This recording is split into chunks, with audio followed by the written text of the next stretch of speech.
Hello friend, मैं अक्षय कुमार ढेंडवाल आप सभी का स्वागत करता हूं आपके अपने यूट्यूब चैनल नर्सिंग पाठशाला में। फ्रेंड, अपन लोगों ने जो टॉपिक स्टार्ट कर रखा था वो था ओबीजी के अंदर क्या स्टार्ट कर रखा था फ्रेंड। अपन लोगों ने स्टार्ट करा था प्यूबर्टी। प्यूबर्टी के अंदर अपन लोगों ने प्यूबर्टी की डेफिनेशन और स्टेजेस पढ़ ली थी। स्टेजेस अपन लोगों ने पढ़ा था थेलार्की, एडिनार्की, प्यूबार्की और मेनार्की। थेलार्की के अंदर पढ़ा था ब्रेस्ट का एनलार्जमेंट होना, जो एडिनार्की थी उसके अंदर एक्सिलरी हेयर का आना, प्यूबार्की के अंदर प्यूबिक हेयर और menarche means first menstrual cycle. आज का अपना टॉपिक रहेगा वो रहेगा मेंस्ट्रुअल साइकिल के ऊपर। तो फ्रेंड, मेंस्ट्रुअल साइकिल की बात करते हैं। अपना टॉपिक रहेगा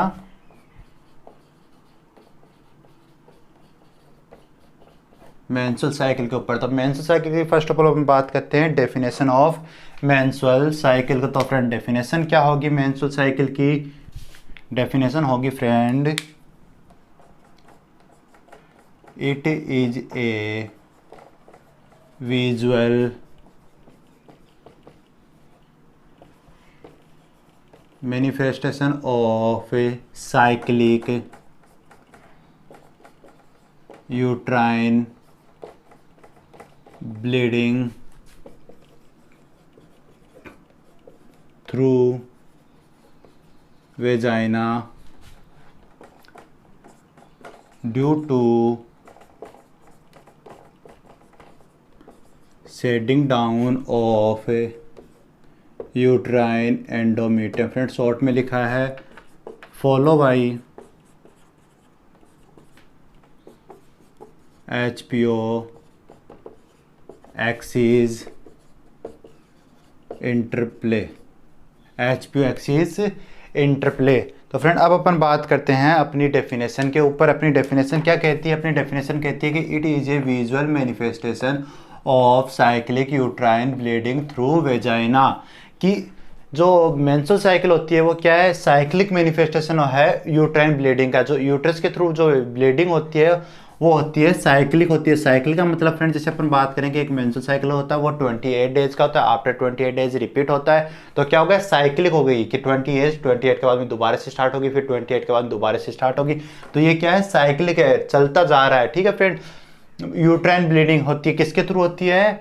वेजाइना के थ्रू होती है। ठीक है फ्रेंड, याद रखना, visual manifestation of uterine bleeding, जो बाहर अपने को दिखाई देती है। ठीक है friend, due to setting down of uterus uterine endometrium. जो यूट्रस की एंडोमेट्रियम होती है, एंडोमेट्रियम क्या होती है फ्रेंड? एंडोमेट्रियम होती है जो यूट्रस की, अपन लोगों ने लेयर की बात की थी ना, 3 लेयर होती है।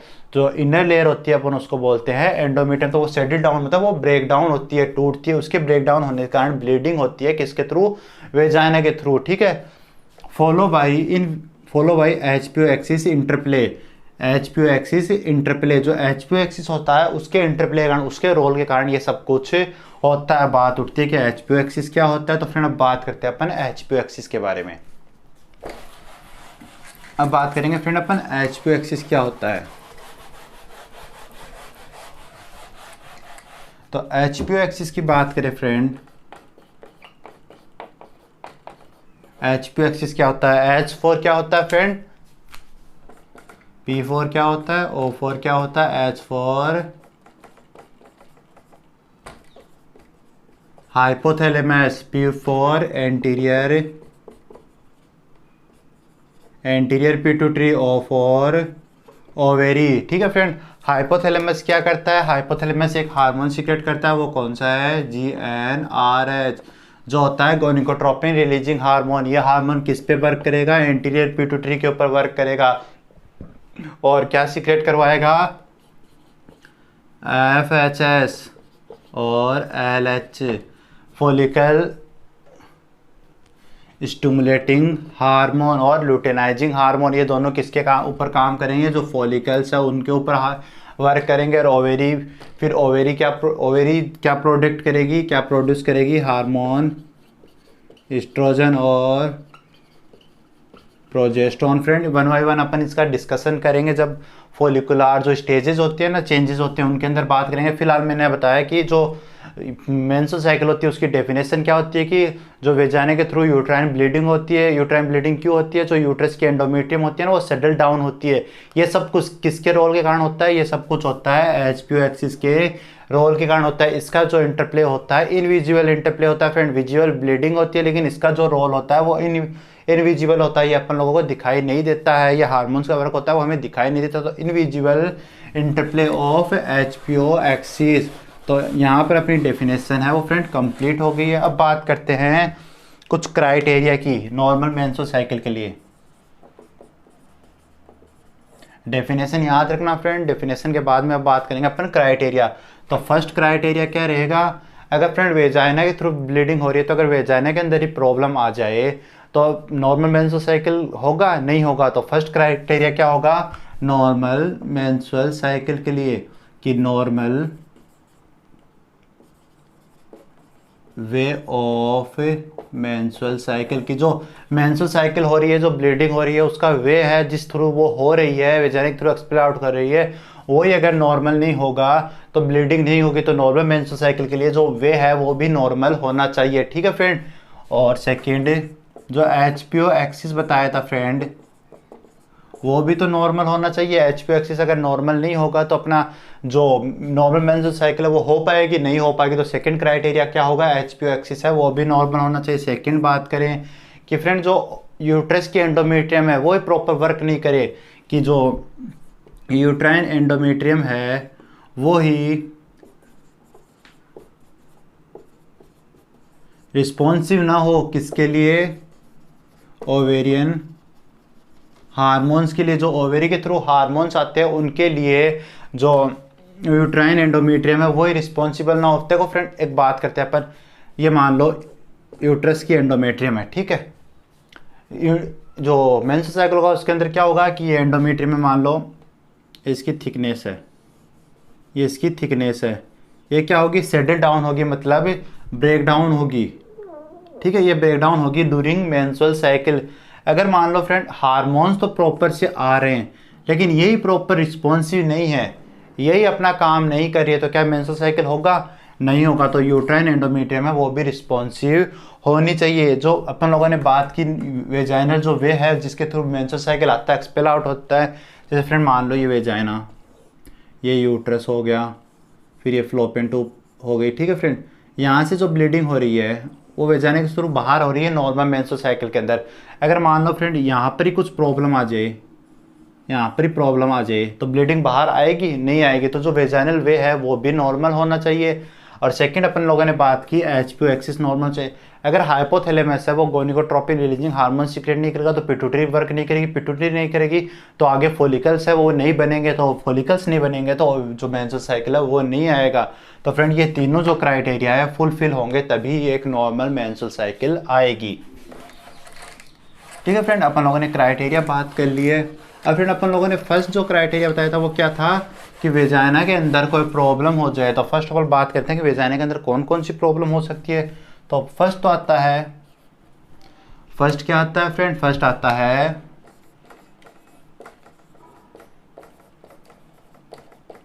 वेजाइनल एट्रेसिया और सेकंड आता है वेजाइनल एजिनेसिस। वेजाइनल एट्रेसिया और वेजाइनल एजिनेसिस। तो फ्रेंड वेजाइनल जो एट्रेक्सिया होता है उसका मतलब क्या होता है? नैरोइंग। क्या होता है? नैरोइंग, नैरो हो जाती है। जो वेजाइनल ओपनिंग है वो नैरो हो जाएगी। जैसे फ्रेंड अभी बात की ना कि ये यूट्रस मान लो इससे ब्लीडिंग आ रही है, अगर ये नैरो हो जाए तो प्रॉपर ब्लीडिंग हो पाएगी? नहीं हो पाएगी। तो फर्स्ट क्या आएगा? वेजाइनल एट्रेक्सिया, मतलब वेजाइना की जो ओपनिंग है वो नैरो हो गई है। और सेकंड है वेजाइनल एजेनेसिस। जेनेसिस का मीन जनरेट होना, तो वेजाइनल ए लग गया मीन से जनरेट है वो सही से नहीं हो रही है, प्रॉपरली जनरेट नहीं हो रही है। तो ये क्या होगा? Lack of development.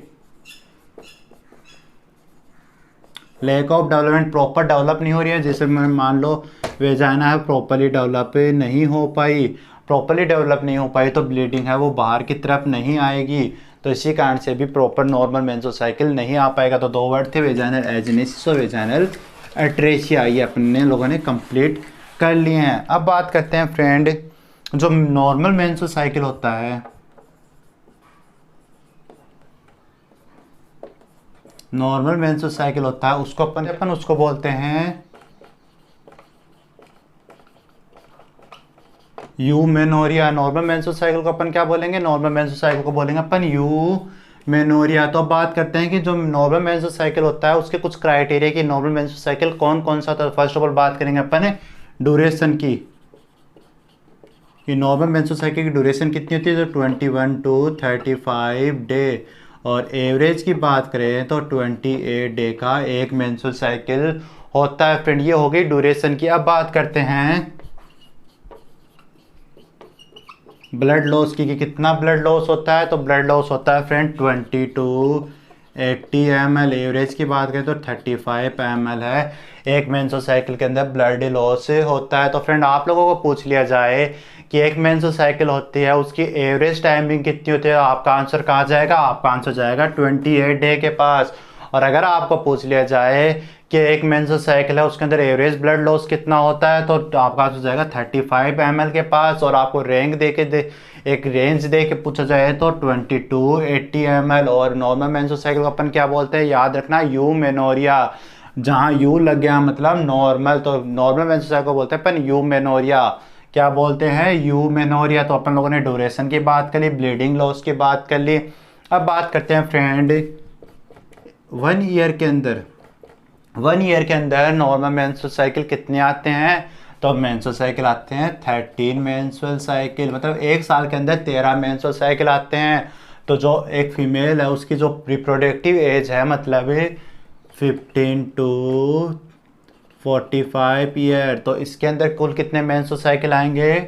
400 menstrual cycle आएंगे। तो एक फीमेल की एज के अंदर, एक फीमेल के अंदर टोटल मेंस्ट्रुअल साइकिल कितने आते हैं? 400 मेंस्ट्रुअल साइकिल आते हैं फ्रेंड। ठीक है फ्रेंड, तो अपन लोगों ने यूमेनोरिया के बारे में देख लिया कि यूमेनोरिया की ड्यूरेशन कितनी होती है, मतलब जो नॉर्मल मेंस्ट्रुअल साइकिल उसकी ड्यूरेशन कितनी होती है, ब्लड लॉस कितना होता है, एक ईयर के अंदर कितना मेंस्ट्रुअल साइकिल आता है, एक लाइफ के अंदर पूरा मेंस्ट्रुअल साइकिल कितना आता है। तो ये चीज़ अपन लोगों ने पढ़ ली है फ्रेंड। तो फ्रेंड आज अपन लोगों ने मेंस्ट्रुअल साइकिल की डेफिनेशन पढ़ ली है, जो नॉर्मल क्राइटेरिया थे वो पढ़ लिए हैं, फिर जो नॉर्मल रेंज होती है मेंस्ट्रुअल साइकिल की वो बात कर लिए। अब अपन कल की क्लास में पढ़ेंगे चेंजेज की कौन कौन से चेंज होते हैं। तो इसके अंदर अपन फर्स्ट ऑफ ऑल पढ़ेंगे ओवेरियन, सेकंड पढ़ेंगे यूट्राइन चेंज। फर्स्ट पढ़ेंगे ओवेरियन और सेकंड पढ़ेंगे यूट्राइन चेंज। तो ये चीज़ अपन पढ़ेंगे कल की क्लास में। ठीक है फ्रेंड, आई होप आप लोगों को आज की क्लास अच्छी लगी। क्लास अच्छी लगी तो फ्रेंड क्लास को लाइक करें, हमारे चैनल को सब्सक्राइब करें और हमारे वीडियो को ज़्यादा से ज़्यादा शेयर करें। और आपकी जो भी क्वेरी है हमें व्हाट्सएप पे सेंड कर सकते हैं। Thank you friend.